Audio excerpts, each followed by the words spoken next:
On a hot, dark night in early August, a multitude of lightning bolts struck the foothills and mountains north of Mountain Home, igniting numerous wildfires. Grass, shrubs, and timber were tinder-dry after months of no rain and below normal snowpack, so the fires took off in a hurry. Local ranchers immediately jumped in dozers to stop the blazes. Trained to fight fire through the Mountain Home Rangeland Fire Protection Association, they coordinated their actions with the Bureau of Land Management. There was lightning everywhere, and I was listening to the fire channel radios to the Danskin Lookout, and he just started calling in fire reports everywhere, and we just went, oh my God. It went crazy from there. The winds were blowing 30 to 40 miles per hour. Combined with the hot temperatures, the Pony Complex fires raced across the foothills from Mountain Home to Black's Creek. And the Elk Complex burned across the South Fork of the Boise River Canyon and advanced northward towards Davison's home in Prairie. Giant mushroom clouds forewarned of the danger. The ranchers' cattle, meanwhile, were grazing on summer range, several miles away or more. Ranchers jumped on horseback in hopes of moving their cattle out of harm's way. Jeff Arzabalaga went to Wilson Flats in hopes of rescuing his cattle and some cattle belonging to Charlie Lyons. It was a hot son of a and we tried to get over there and get them out of there and out of the front of it. By the time we got around there and started on them, it was just a horse race to try and get them gathered out of there, and you can't gather cows when you're going that fast. In the heat of the moment, Arzabalaga spied a place to escape the flames next to Anderson Ranch Dam. And come out there on the road there at the dam, and by the time we come out there, the fire was already on top of us, so we had to drive them down on the boat ramp right by the water to hold them there until it blew on by us. We got a bunch of them, but not near enough.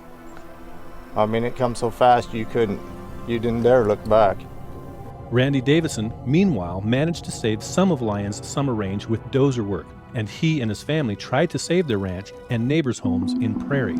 They could see the fire coming right at them. It just come roaring up out of the river canyon. I don't even know how high the flames were. We were already digging line because we knew it was coming. It was wild. If it hadn't been for all of the community and the tractors and the BLM resources and the air support, we wouldn't have had a chance. The Davisons dug fire lines with dozers around the clock to stop the fire's advance, while the aerial attack dropped fire retardant on grazing pastures near their home. They saved the community of Prairie.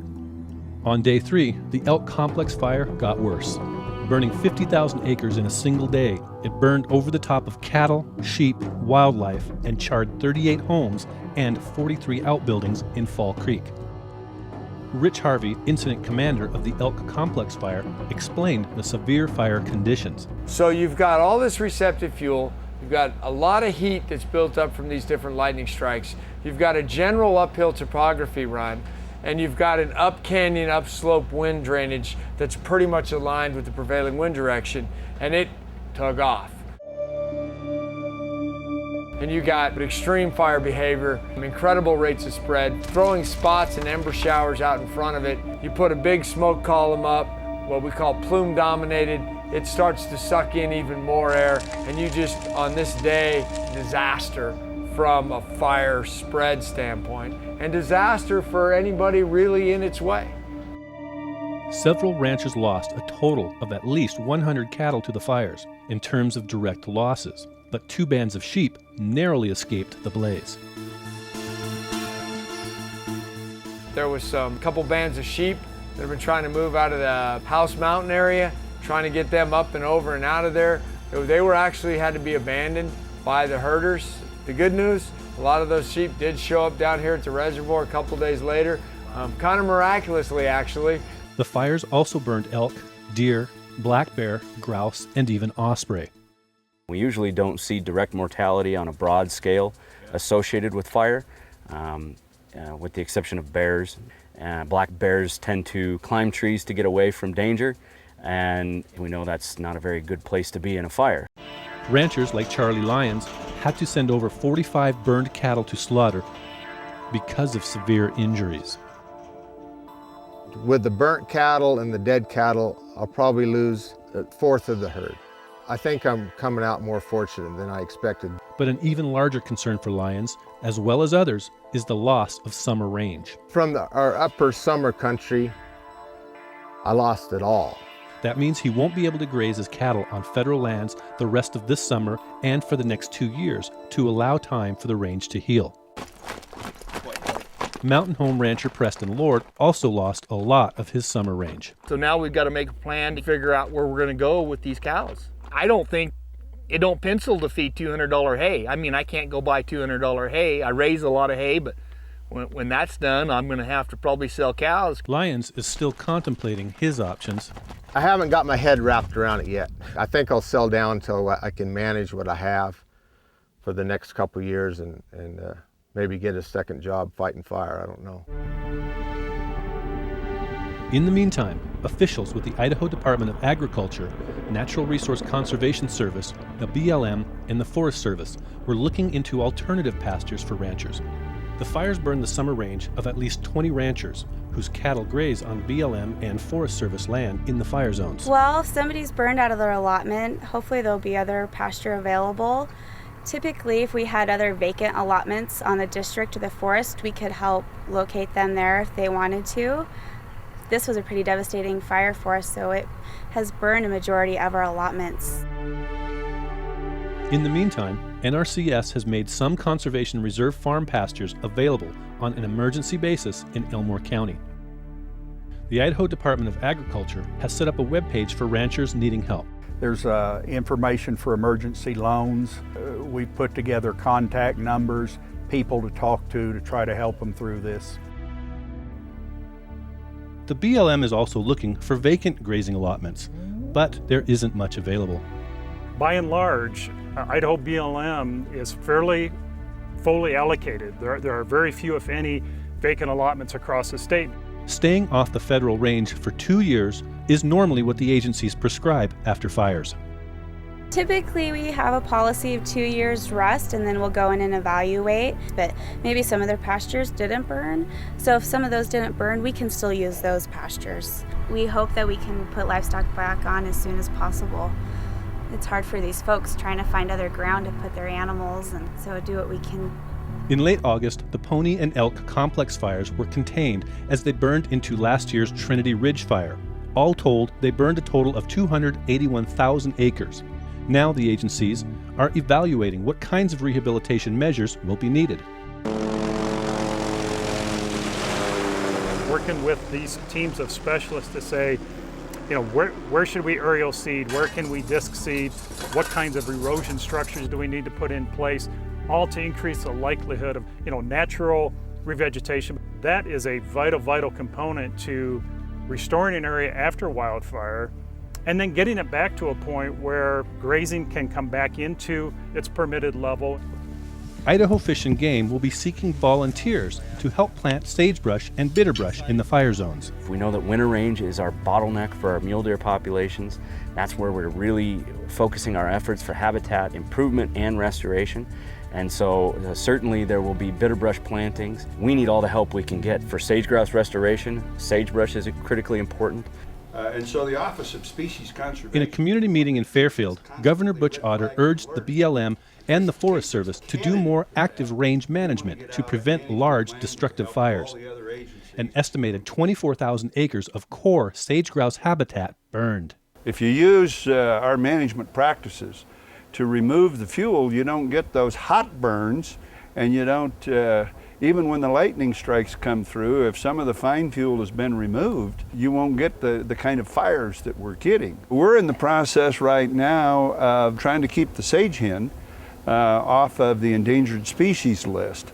And we know that the greatest threat to the endangered species happens to be fire. Mountain home ranchers agree that more proactive management is needed. I guess I'm not a big fan of the BLM right now. We need some intense grazing, and they need to have some common sense in this. I understand that there's a time not to be on that. When that grass is green and growing, I understand that. But I really think that after that grass gets ripe and it's dead, I think we can go in there, and the cattle are, and the elk too, the deer and the elk both are cattle. They're going in there and they're knocking that seed off, and we're putting down another good seed bed, and they're tromping into the ground. But I think when they keep us off for 2 or 3 years, all they're asking for is another one of these. Lord and Governor Otter are speaking about cheatgrass, a very flammable, exotic grass that was accidentally imported into the western United States in the late 1800s. While native shrub steppe plants may need 2 growing seasons of rest after a wildfire to reestablish, cheatgrass grows back with a vengeance immediately following a fire.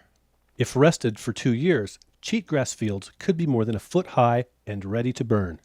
Jeff Foss of the BLM says the agency is evaluating the use of targeted grazing to reduce fine fuels. Proactive management is key, and we look at, for example, targeted grazing as one tool in the toolbox. That's one of the things we're evaluating in the sage-grouse EIS. Now that'll be done by the end of 2014, so targeted grazing is one of the tools. I know it's in the governor's alternative that we're looking at closely to reduce fuel loads. Rancher Charlie Lyons also thinks the BLM and Forest Service should do prescribed burning to reduce excessive fuels, create mosaics in the sagebrush, and inject a shot of nitrogen into the soil. And that's what I find so flippin' frustrating. This thing did not have to happen. It does not have to go to black for 200,000 acres. We need a lot more flexibility. That if the BLM decides to do a prescribed burn, it's almost 7-8 years out before they can even attempt it. Due to the lawsuits, the litigation, they have to do NEPA. So you got all this paperwork, and then you got some little jack at the end that sues them on it. Jeff Foss of the BLM says the agency does see prescribed burnings as a management tool, but with caution. There is definitely a role for fire, for thinning. What we want to be careful of too, fire is also the #1 threat to sage-grouse in Idaho, so we want to be careful that we don't use fire in a way that damages sage-grouse habitat. Mountain home ranchers, meanwhile, are figuring out what to do next. The bigger picture, 2 years out stuff, is a little bit daunting. I'll kind of make small pokes at it. And there's people out there that'll help me. Farm Credit, the people that have been through it, dealt with it, they'll give me a better perspective. But for right now, the small picture in a way. I just never pictured the whole ranch going up at once. Preston Lord vows to forge ahead. This is our livelihood, and we try to take care of things because my grandpa bought the place in 1957, and we've just added on to it. We're not planning on leaving. We love it here, and we love this lifestyle. The Davisons are working with their neighbors to form a Prairie Rangeland Fire Protection Association to bolster volunteer firefighting resources. We was getting close to getting we'll still continue and get it done. The whole community just working together, great.